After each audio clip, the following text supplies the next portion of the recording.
And this button cues the intro.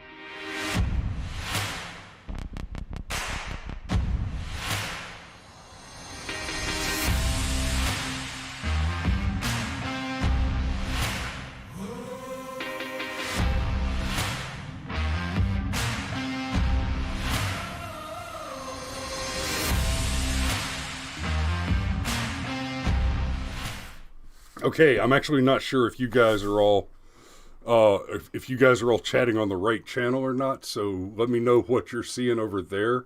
I'm going to pull it up over here. We had a little bit of a glitch and had to reboot the stream, and trying to get it all back together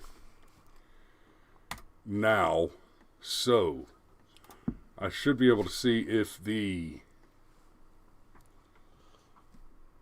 Okay.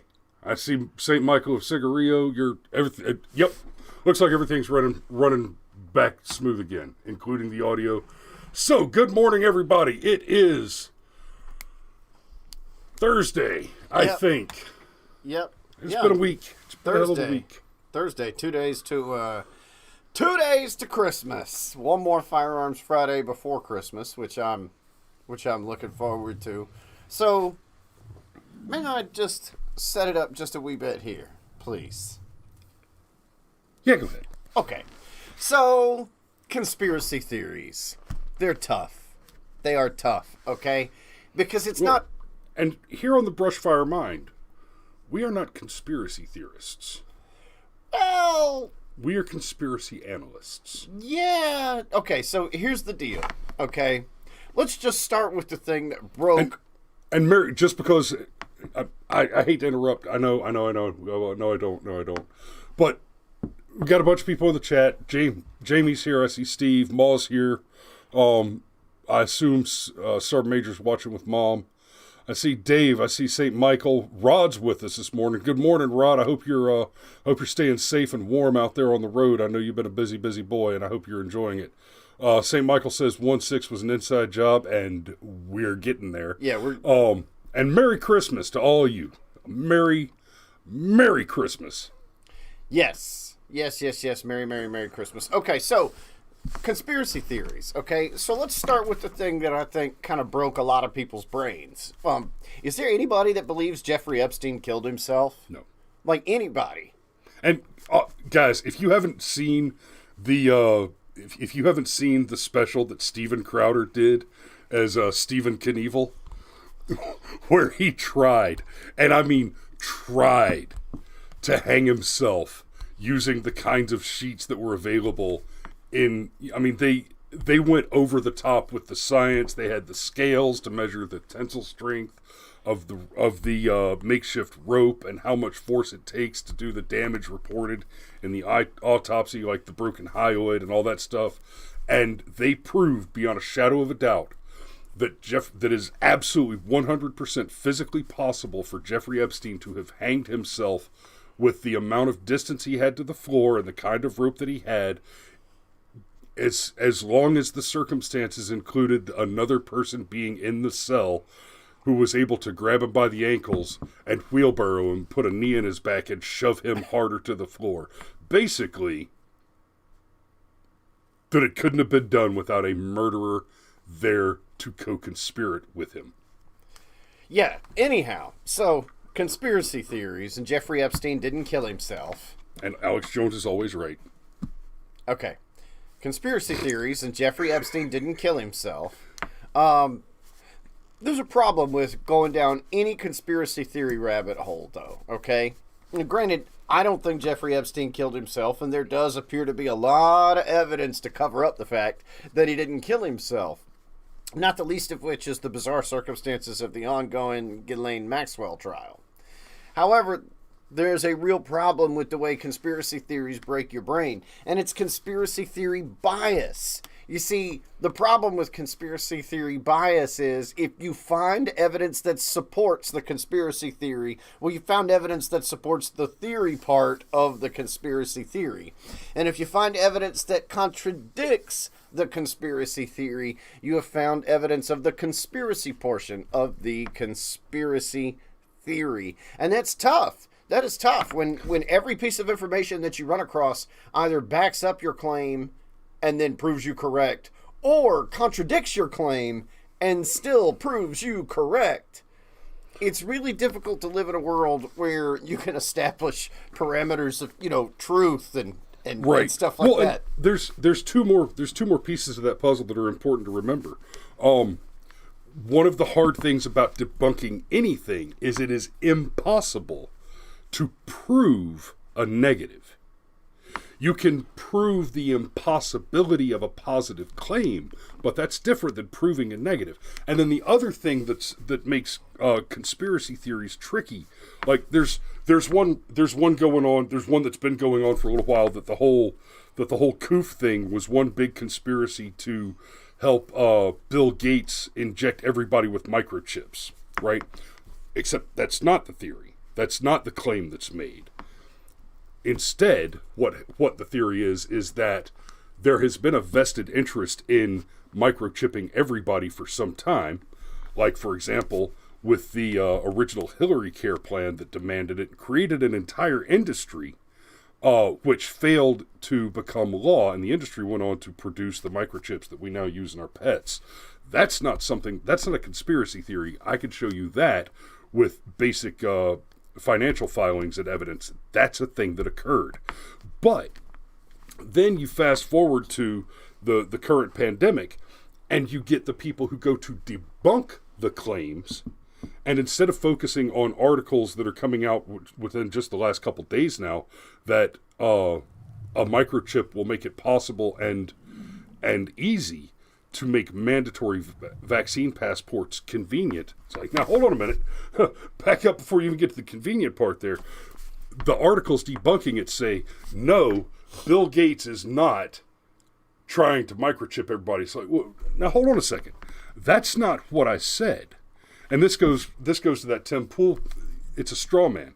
Tim Pool talks about how sites like Snopes debunk articles. The claim will be Donald Trump was seen eating chocolate ice cream, and the Snopes article that fact checks it will say this claim is mostly false. There were no sprinkles on the ice cream that Donald Trump was eating. So, hold on a minute. I didn't say anything about sprinkles. You're a liar, right? And those are the other two big factors that make conspiracy theories difficult to wade through. Is not only there are conspiracies in this world. There are actively engaged criminals conducting serious problems. You mean like with Grevin Witchmer? Oh, see, what a word whisker. Grevin Witchmer? I didn't even do that on purpose. That's a good example. Another great example is the whole Russia hoax, which has been absolutely proved beyond any reasonable doubt to have been an intentional operation spearheaded by the Clinton campaign, spearheaded and funded. And this is another one you can see the money trail, and it's proved. It's inignorable, right? And these things have been occurring with a great deal. No, it's not that they've been occurring with more frequency. It is that they have been exposed with more frequency. And so before we get to Ray Epps and the glow op that was January 6th, we want to talk about Gretchen Whitmer for just a moment. What happened with the Gretchen Whitmer situation is it was reported widely that a militia group... Oh, they were going to kidnap her. They were going to kidnap and murder her. Yeah, oh yeah, it was awful. They finally get these, the co-conspirators into a courtroom, and it's some 13 guys involved in this conspiracy. And they're only charged with kidnapping because, initially they put forward the charge of murder, and of attempted murder, rather, conspiracy to commit. And as it develops, we learned that 11 out of 13 of the men involved were either FBI informants, paid FBI informants, or active undercover agents. It was really 11 out of 13? Yeah, it was huge. I'm not sure about that number exactly, but it was more than 75% of the conspirators were either active FBI informants or active undercover agents. Basically what happened is the FBI managed to talk two guys into agreeing to talk about a conspiracy in which they would kidnap Gretchen Whitmer, and they couldn't get the murder to stick because the only ones that ever talked about murder were the FBI agents. All the guys that weren't, the handful of guys, the 2 or 3 that weren't actually FBI agents, kept saying, no, I'm not down for that. So, wait a minute. Hold on a minute, right? And that all came out in discovery in the court case, right? So this is not one where this is another one where it's not a theory, right? This isn't a suspicion that we harbor based on some, unattainable presuppositions. No. This is what has been proved through the course of the trials.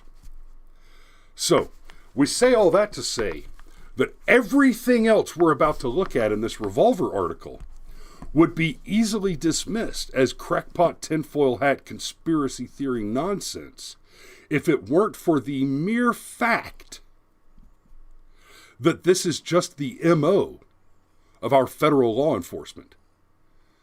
Right? And without getting into Crowder, I'll reference, did a great breakdown where he just went down the list.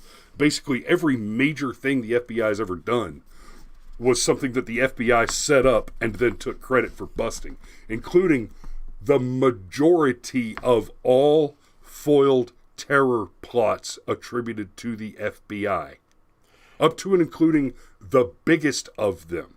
Right. It's funny. They missed the Tsarnaev brothers and they missed the Pulse nightclub shooter. Yeah, no, they didn't.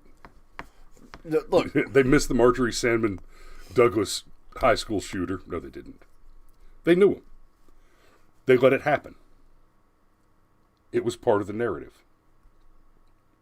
Yep, I was getting there.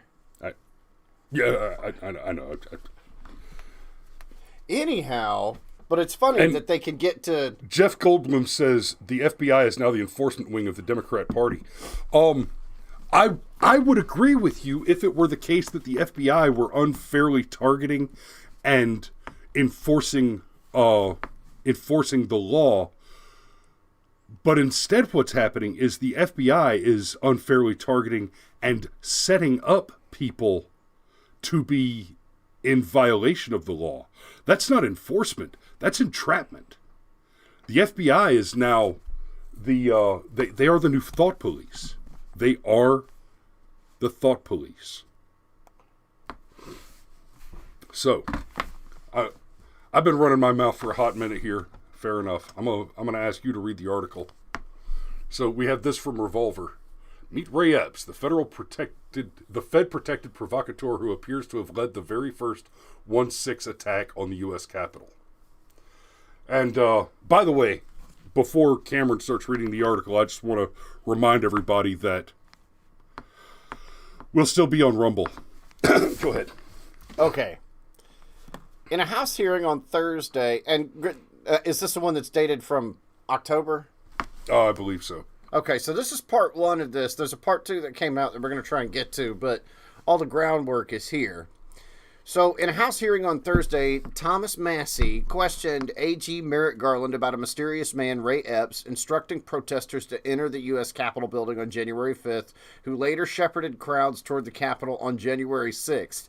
Now, I don't want to get hung up too many times, but I just want to ask, how many of you, and I would consider the majority of our viewers, high information voters, to quote Rush Limbaugh, how many of you even know that there was stuff happening on January 5th that's directly related to January 6th? Now, they would have you believe that it's the evil Steve Bannon who was organizing on January 5th, right? But nobody wants to talk about the January 5th catch and release of Ray Epps. Yes, yeah. And let's not forget that the same Steve Bannon, who's like one of the only people at all ever to be arrested for contempt of Congress.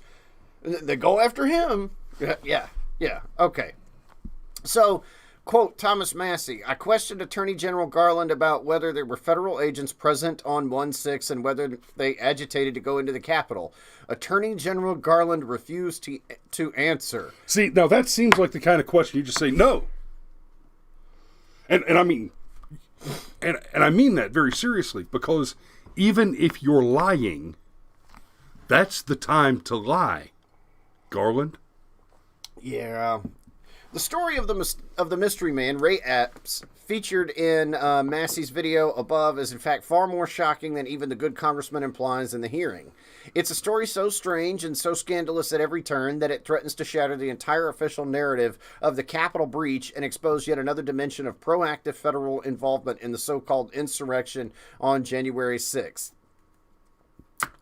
If Revolver News' previous reporting points to proactive role of the federal government in relation to the conspiracy cases against the Oath Keepers and Proud Boys, the Ray Epps story that follows suggests a similar yet more egregious, explicit, direct, and immediate degree of federal involvement in the breach of the Capitol itself. Here's a transcript of Thomas Massey's exchange with the Attorney General, just in case you skipped past the video above. Massey, as far as we can determine, the individual who was saying he'll probably go to jail, he'll probably be arrested, but they need to go into the Capitol the next day. Okay, I just want to really hammer this point home. The guy that we're talking about, okay, said the day before all this happened, I'm probably going to go to jail for it, but I'm totally going to breach the Capitol. Okay, just want everybody to be clear, right? So he's trying to set up the right there. He's trying to set up the charge that there was premeditation, pre-organization. And the FBI's own findings in the course of the January 6th commission and investigation thus far have been explicit. There was no significant pre-organization that suggests a central control or organized insurrection activity. Unless you're Steve Bannon. Like by definition, the FBI has said that on record that by definition there was no insurrection. Okay, so then he's seen directing people into Capitol the next day. And as far as we can find, you said this is one of the most sweeping in history. Have you seen that video or those frames from that video? A.G. Garland, and God, this is why I could never be in Congress or the Senate, because I cannot stand when people answer questions this way. So as I said from the outset, look, yeah, just personal shut point. Up. Just personal point. If I ask you a yes or no question and the first word out of your mouth is so, I want to strangle you. Okay? It's maddening. So as I said at the outset, one of the norms of the Justice Department is to not comment on pending investigations, and particularly not to comment on particular scenes or particular individuals. Massey, I was hoping today to give you an opportunity to put to rest the concerns that people have that there were federal agents or assets of the federal government present on January 5th and January 6th. Can you tell us, without talking about particular incidents or particular videos, how many agents or assets of the federal government were present on January 6th and whether they agitated to go into the Capitol and if any of them did? So I'm not going to violate this norm of the rule of law. Looks down and away. Good morning, Danny. I'm not going to Oh, good morning. It's Danny from Polytech. And just real quick, this sack of shit was almost a SCOTUS rep. It was almost a justice. Right. Almost. But this is not hand grenades, so almost did not count. Thank God for that. Okay, so here's the deal, right? Let's just acknowledge something, okay? We're talking about the capital of the United States of America. It's actually not a bad idea to have federal assets mixed into the crowd, basically at all times, right? Like, it's a security thing. In fairness, so we're talking about the Capitol. Amid our First Amendment rights is the right to petition the government for redress of grievances. Like, it is for that reason that we have the right to assemble associated with the right to speak. Right? And it is for these reasons that the right to speak absolutely and necessarily includes the right to speak offensively. Right? We're not talking about toilet humor, racial slurs, or dirty words. I mean offensively as in disagreeing with someone vociferously on their position. Like if your position is that it's okay to rape and murder children because you're a Democrat and you're into pedos and abortionists, which are morally equivalent, I will offend you when I tell you that lives are precious, especially children. And it is my right in this context to offend you. Well, look, it's not like it's unreasonable to say, yeah, we had federal assets at the Capitol. Duh, we have federal assets at the Capitol at all times. And no, I'm not going to discuss exactly how those federal assets work because, my OPSEC, right? But he doesn't say that, right, does he? No. Instead, he very carefully chooses his words. And I'm going to put forth the theory that the reason why he's choosing his words is that he understands this is a political prosecution. And because this is a political prosecution, the last thing he wants to do is to lie to Congress because he might find his ass on the other side of a political prosecution. Right? And make no mistake, the thing that the Democrats are most upset about from January 6th is that none of the evil red-hatted miscreants killed anybody. They're absolutely heartbroken that nobody died. Yeah, Pelosi and her ilk, they were praying for an AOC to get martyred. Oh yeah. Well, and that's how. Okay, so we're coming up on time, so I'm going to skip to the end about part of this. Okay, why we're hammering this, okay, is I'm blanking on his name, but the Viking with the red, white, blue woad. Okay, so that guy's been sentenced to prison, right, for years, and this is after he pled guilty and tried to work out a plea deal and sat locked up for months on end in federal prison with no bond and bail and all that. And for some reason, after sitting there forever, decided to go, oh, well, I guess I'm going to plead guilty so I can hurry up and get this over with and maybe get my life back at some point in time. That guy gets prosecuted. And there's all these other people that are getting prosecuted for breaching the Capitol. And okay, fair enough. Maybe you shouldn't have breached the Capitol. Okay, so how come the people that appear to have organized the event, you might call them the ringleaders, how come they haven't been prosecuted? That, my friends, is the question. And that's where the whole conspiracy theory thing comes in. And this is why we reference everything with Gretchen Whitmer, because man, there was no crime with Gretchen Whitmer until the feds got involved. I mean, we've told this story before about how, John DeLorean was broke and going to lose everything. So the federal government showed up and was like, look, one cocaine deal and you can save your company. And DeLorean was kind of like, well, okay, I guess. I'm not crazy about it. Just a little cocaine, but I'm broke. Exactly. And then cocaine is what broke people do, apparently. Which is hilarious because it's flipping expensive. And then what happens? The FBI sails in and says, "Oh, we've arrested the cocaine kingpin, John DeLorean." And it's like, no, wait a minute, okay. And that is what. Just like racism and hate crimes in America, the problem that the FBI had at the time was there was a high demand for arrests, and they didn't have a supply, so they manufactured one. Yes, and that's what we're alleging happened here. After years and years of all of the evil Trump stuff, all of the Russia conspiracy hoax, and then the very fine people on both sides hoax, and everything for years and years and years trying to paint the MAGAteers, the Trump supporters, the conservatives, the Republicans. I mean, this goes back to the Tea Party. I mean, honestly, this basic narrative has existed the entire time I have paid attention to politics. It's just shifted and evolved with time to try and say that guys like us are bad guys for whatever reason. It's always the same thing. We're bigots and homophobes and racists and are incapable of actual thought and whatnot. They need something they could point to. And I freely admit that on the show that we did on January 7, I was way too hard on what happened at the Capitol. I still think going inside the building was a mistake, and I maintain that position, okay?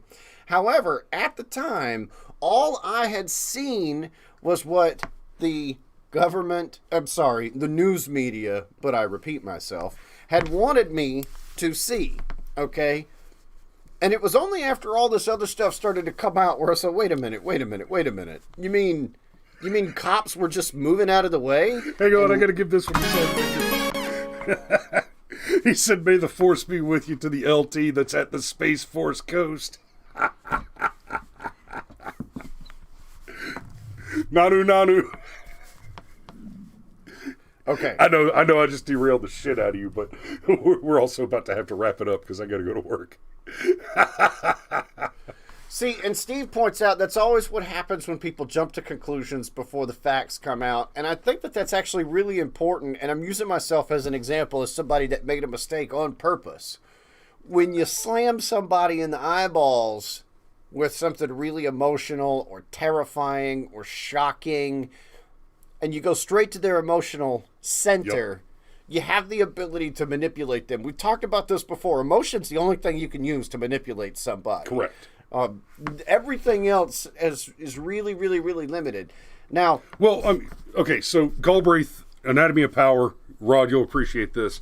Galbraith suggests that there are three mechanisms for control, and he referred to them as condigned, compensatory, and conditioned. And the condition was what he called kind of the cult of personality, which is pure emotional manipulation. But let's be real, condigned and compensatory, where it's the carrot and the stick. I will pay you to do a job, or I will beat you if you don't do the thing I asked you to do, where you're controlling with the incentive or the threat of punishment. These are still emotional manipulations. So they're three mechanical separations, but it's still you're preying on the emotion of the emotions of self-preservation, the emotions of the individual emotions related to the seven deadly sins, or as I like to call them, the seven deadly virtues. Yes. And just to kind of bring it all back around to say that not only did I and several others, and Danny, I appreciate it, apparently at the same time the day of, kind of bought into the narrative, and not entirely unadvisedly. It's what was being blasted everywhere that day, okay? And we actually had a pretty heated back and forth about it. Well, the next day. Yeah. The day of, like, it was just this kind of shocking thing we were all watching happen. And, you know, I always would like to think that I'm smart enough to not be tricked, but apparently that's just not the case, okay? So, just to bring it all back around, that this is a weird operation, okay? This same guy, Ray Epps, who appears to be one of the primary organizers, the FBI back this summer removed Ray Epps from their most wanted list. And man, that's weird, isn't it? Isn't it? I'm sure there's no particular reason for that. A guy who said ahead of time, I'm going to do this thing, I'm going to breach the Capitol. Like, the nation was already an emotional powder keg, because there were those of us who are just a little suspicious of certain amphibious priapism type things going on. And we were about to go through the one process that both sides seemed to agree was the legal way to challenge the results of the election. And then just super conveniently, the Capitol got breached. And that whole thing where certain senators were going to refuse to certify the electoral results, all that got thrown away in like just a hot little minute. It's weird. It's that whole conspiracy theory thing. I don't want to think the way that I think about this kind of thing. But you reach a certain point where when you look at it and you're like, man, that's an awful lot of weird coincidences. You know what ties all these coincidences together would be if, well, it was an organized conspiracy. And man, we're almost there to the Clockwork Elves. Like, we really are. We're just going to have to get some ayahuasca. I mean... so that we can ask him. What's up, man? Okay, check it out. I got some questions. All right, y'all. Merry Christmas. We will see you tomorrow for Firearms Friday, but Fat Boy's got to get his ass down the road. Love you. Be safe out there.